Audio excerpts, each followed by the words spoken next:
Shalom, shalom. I wanted to start a new series called Parenting 101. Why? Because there's no, doesn't come with an instruction book, but it does. The instruction book for parenting is called the Tanakh. In the Tanakh, there is a book called Mishle, Proverbs. And from chapter 10 and on, every so often, there's a pasuk applied to the upbringing of children. Parents need to be fair. Most of the time, they're not. They think they have a rulership because the child is small and they can overcome them. But even though they love them, sometimes there's an abusive behavior and situation. I'll give you an example. A lot of times, parents will say, "Don't do that. Wait a little while," and if the kid continues to do it, the next one is, "I told you not to do it." And if the child continues on, it reaches a boiling point, and the parent says, "I told you not to do it. Go to your room," and starts screaming at them. Oh my goodness. I would like you to know how that feels from the side of the child. It puts thorns in the kid that he grows up with or she grows up with. That's not the way to discipline. I learned, and it took me a little while to learn, but Baruch Hashem, when my children were small, I went seeking and searching for how to discipline children.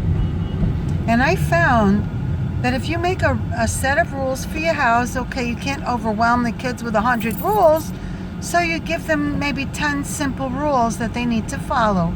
And one of them is to obey the parent if the parent tells them to clean the room, go take a shower, eat your dinner, whatever the basics are.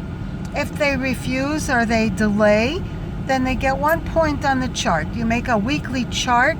If they reach a certain amount of points, so they either lose a privilege of being able to use their game or some type of discipline. When we grow up, we have that kind of discipline. If you're told not to drive your car at 100 miles an hour and you do it, guess what? You get disciplined.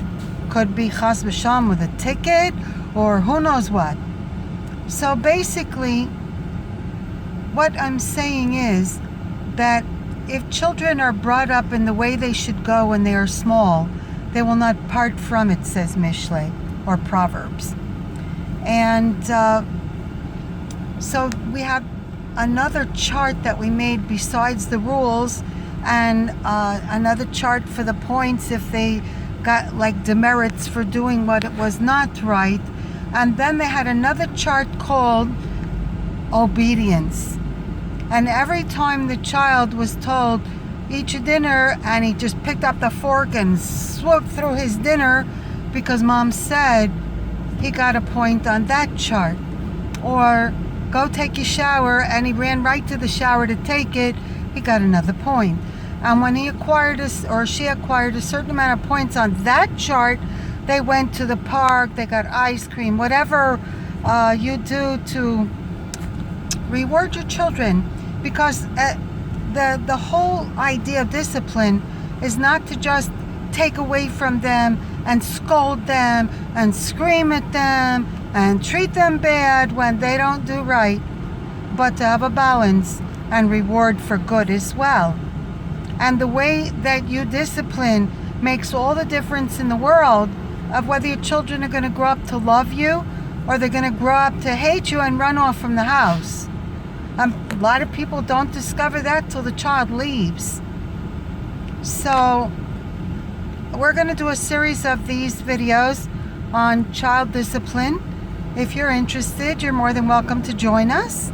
I'm not perfect. I'm not an expert by any means of any type, but I'm trying just like everybody else, except that I've been through it, been there, done that, and I have 2 great kids. And we have a very good relationship, so you might want to try it. Have a great day. I wish you a lot of blessings and May God send His angels to help you discipline your children. May you have a very united family. May you all love each other and respect each other and treat each other the way honor and respect should be in a home. Shalom, shalom.